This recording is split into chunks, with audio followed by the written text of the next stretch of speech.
Argentia Ridge, les ensembles pour vinification qualité supérieure. Bien peu de choses dans la vie nous donnent autant de satisfaction que de déguster un bon vin que l'on a fait soi-même. Un art de tradition autrefois réservé aux vinificateurs d'expérience, faire son vin est aujourd'hui le passe-temps favori des amateurs de vin grâce aux ensembles de vinification pour vin château. Les ingrédients de qualité font un vin de qualité. Seuls les meilleurs raisins en provenance de vignobles de partout dans le monde entrent dans la préparation de nos ensembles pour vin château. Chacun de ces ensembles produit un vin qui a l'apparence et le goût recherchés, et selon les raisins utilisés, vous obtiendrez un Cabernet Sauvignon très ample ou un Pinot Chardonnay vif et sec. Le procédé de fabrication du vin a été simplifié à l'extrême et son prix est devenu très abordable. Arrivé à maturité, dans de bonnes conditions, ce vin se compare favorablement à tout autre vin que vous pourriez acheter auprès de détaillants locaux.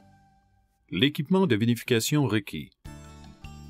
Un fermenteur primaire, c'est un seau en plastique de qualité alimentaire d'une capacité minimale de 30 litres avec couvercle. Une tourie, c'est une cruche de 23 litres à col étroit. Une bonde et un bouchon. Il s'agit d'une soupape unidirectionnelle qui permet l'évacuation des gaz de fermentation de la tourie tout en empêchant l'air d'entrer en contact avec le vin. Un tube de soutirage et un tube flexible vous permettant de siphonner le vin d'un contenant à un autre sans perturber la lie. Un densimètre pour mesurer la densité et le progrès de la fermentation. Une éprouvette pour prélever un échantillon de votre vin en vue d'évaluation. Une cuillère d'agitation. Il s'agit d'une cuillère en plastique de qualité alimentaire d'une longueur minimale de 70 cm. Une attache pour contrôler la profondeur du tube au moment du soutirage. Le matériel de stérilisation. Il s'agit d'un produit à base de chlore pour stériliser l'équipement. Il est important de bien rincer 3 fois l'équipement à l'eau chaude après avoir utilisé ce produit. Vous pouvez substituer le matériel de stérilisation par 2 cuillères à table d'eau de javel inodore mélangée à 4 litres d'eau. Des bouteilles de vin. Vous aurez besoin de 30 bouteilles de 750 ml. Une bouchonneuse que vous utiliserez pour insérer les bouchons dans les bouteilles. Une soutireuse. Cet instrument d'ouverture et de fermeture fixé à votre tube flexible vous permettra de remplir aisément les bouteilles. Conservez toujours votre matériel de vinification dans un état de propreté impeccable et lavez-vous les mains à chaque étape du procédé. Gardez à l'esprit que la propreté est le meilleur ami du vinificateur et le meilleur atout de votre réussite. Conseils pratiques. 1. Lavez tout le matériel au moins 3 fois et rincez-le abondamment. 2. Suivez les instructions à la lettre. La formule a été conçue et éprouvée afin de produire à chaque fois un excellent vin. 3. Utilisez une eau de consommation de qualité. Avant de commencer, vous devez faire une marque au niveau de 23 litres sur le fermenteur primaire. Pour ce faire, remplissez la tourie d'eau et versez-la dans le fermenteur primaire. Faites ensuite une marque là où l'eau s'arrête avec un marqueur indélébile.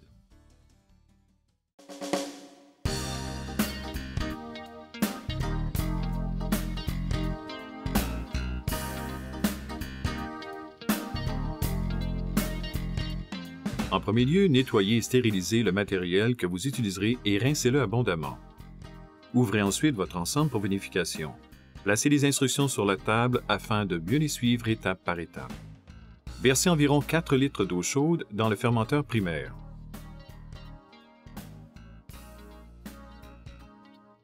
Ajoutez le contenu du sachet numéro 1, le bentonite, et agitez pendant 3 minutes.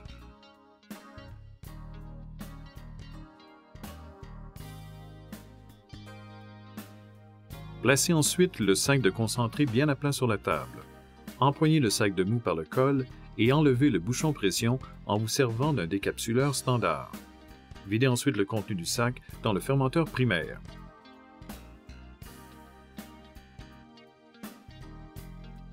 Remplissez le sac vide d'eau chaude et versez-la dans le fermenteur primaire. Si des particules de chêne sont incluses dans votre ensemble, ajoutez-les à ce stade. Ajoutez de l'eau fraîche dans le fermenteur primaire jusqu'à ce que le liquide atteigne la marque de 23 litres. Agitez ensuite le tout pendant 2 minutes avec la cuillère d'agitation. Cette étape est très importante pour obtenir une fermentation adéquate. Reportez-vous régulièrement aux instructions et suivez-les à la lettre. Saupoudrez la levure de manière égale sur la surface du liquide. Couvrez lâchement d'un couvercle et laissez reposer pendant 7 jours.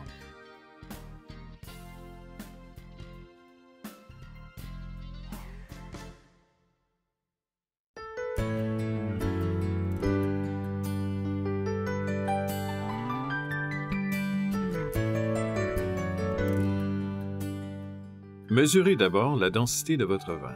À l'aide de l'éprouvette, prenez un échantillon dans le fermenteur primaire et placez-la dans le contenant du densimètre. Mettez le densimètre dans l'échantillon et faites-le tourner sur lui-même. La densité devrait se situer entre 1,010 et 0,990. Sinon, attendez encore un jour ou deux. Notez le résultat à l'endroit prévu à cette fin sur la feuille d'instruction. Siphonnez ensuite le vin du fermenteur primaire placé sur une table à la tourie placée sur le sol en laissant la lie dans le fermenteur primaire. Ceci laissera un espace vide dans la tourie. Lorsque la tourie est remplie, placez-la sur une table afin de faciliter votre travail. Ajoutez la bonde à demi remplie d'eau et le bouchon au col de la tourie. Laissez reposer la tourie pendant 11 jours ou jusqu'à ce que la fermentation soit terminée et que la densité soit située entre 0,996 et 0,990.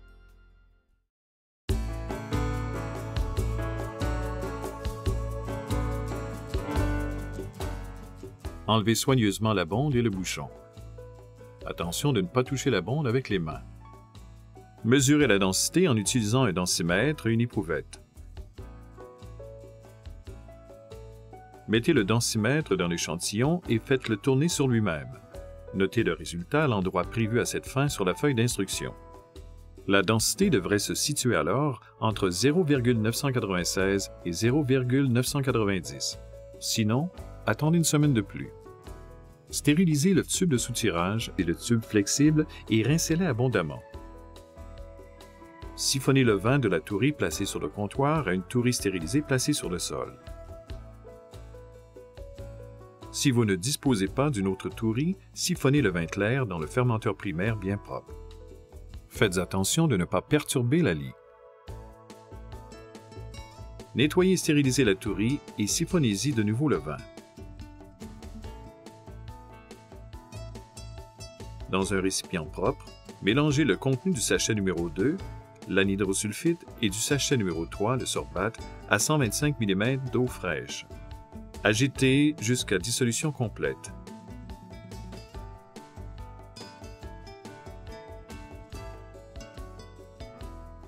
Versez délicatement dans la tourie. Ajoutez ensuite dans la tourie le contenu du sachet numéro 4, le Kieselsoll. Stérilisez la cuillère et rincez-la 3 fois à l'eau chaude.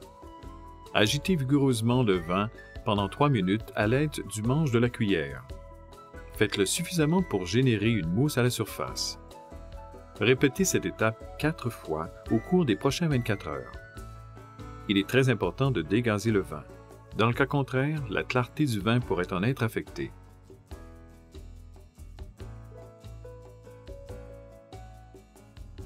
Après avoir agité le vin, ajoutez le contenu du sachet numéro 5, le chitosane. Enlevez soigneusement la bonde et le bouchon du fermenteur. Faites attention de ne pas toucher la bonde avec les mains.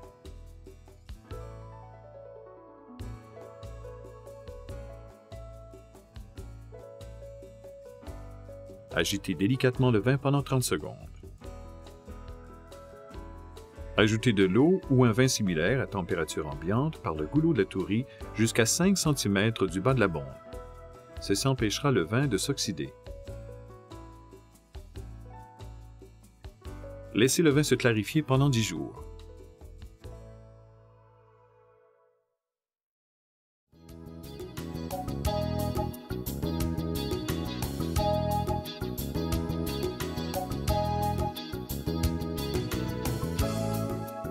Stérilisez le fermenteur primaire, le tube de soutirage, le tube flexible et la soutireuse. Rincez 3 fois.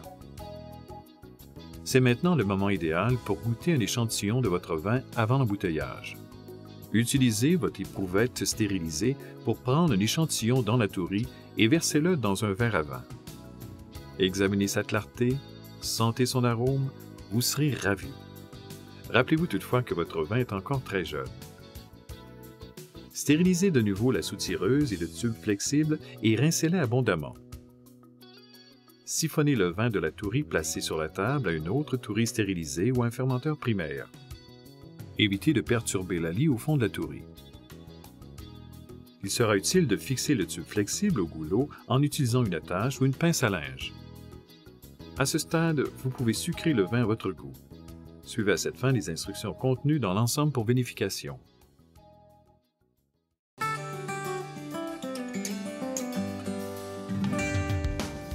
Stérilisez les bouteilles et rincez-les 3 fois à l'eau chaude. Siphonnez le vin dans les bouteilles disposées sur le sol en utilisant le tube de la soutireuse. La soutireuse est pourvue d'un interrupteur vous permettant de contrôler le débit du vin. Remplissez chaque bouteille en laissant un espace d'environ 1,5 cm entre le vin et le bas du bouchon lorsqu'inséré.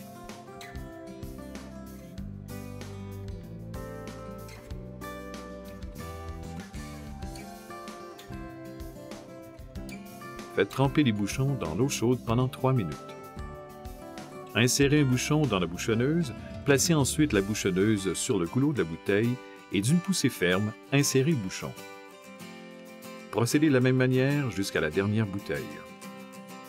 La touche finale.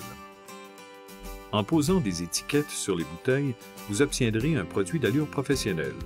Prenez l'étiquette, alignez-la avec le joint de la bouteille et appliquez-la soigneusement. Répétez l'opération jusqu'à ce que toutes les bouteilles en soient pourvues.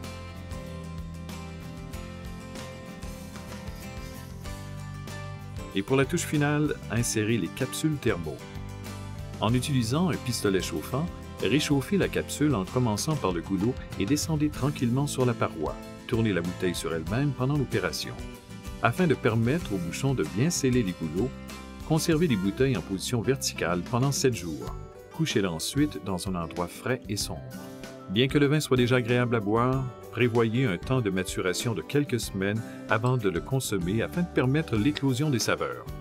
Rappelez-vous que le vin est plus plaisant à déguster quand le cœur nous en dit. Et le vin a toujours meilleur goût quand on sait qu'on l'a fait soi-même.